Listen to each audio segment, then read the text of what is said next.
சிவாய நம்ம என்றிருப்பார்க்கு அபாயம் ஒரு காலம் இல்லை. நம்ம திருவாசகத்தில் 5வது பகுதியான திருச்சதகத்தில் இருக்கோம். அதில் அனுபோக சுத்தியை பார்த்துட்டு வரோம். அதில் 6வது பகுதி இது.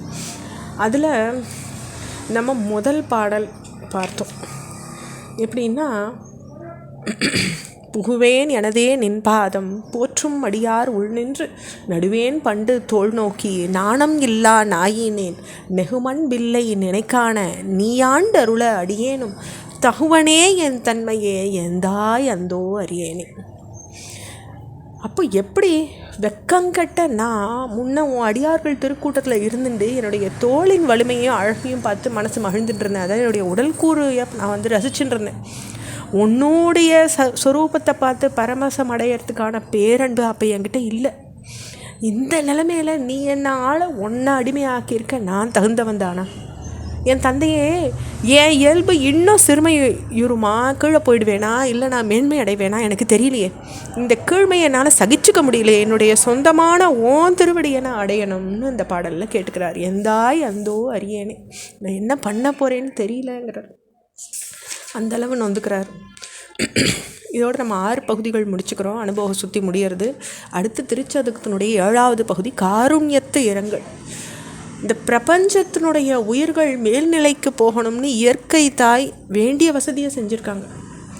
ஆனால் ஜீவர்கள் உயர்நிலைக்கு போகும்படி உணர்ந்தது கடவுளுடைய காருண்ய சக்தி. அதை பற்றி தான் இப்போ நம்ம பார்க்க போகிறோம். அதில் பாடலை பார்க்கலாம்.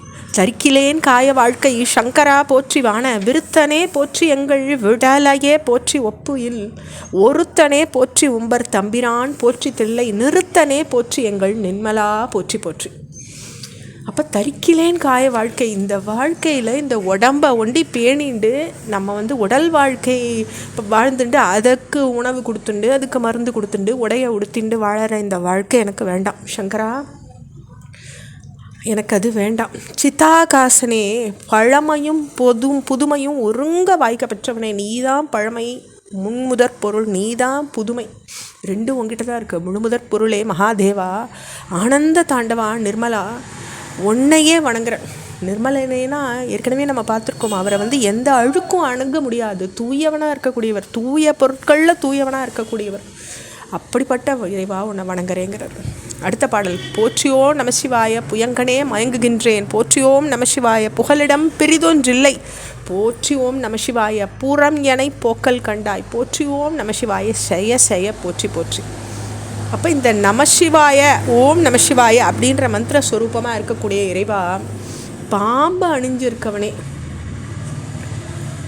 உலக வாழ்க்கையில் மயங்கி கிடக்கிற எனக்கு அதிலிருந்து விடுபடுறதுக்கு ஒன்றை தவிர கதி இல்லை. என்னை வேறு யார் கடத்தேற்றி அழிச்சின்னு போகிறா?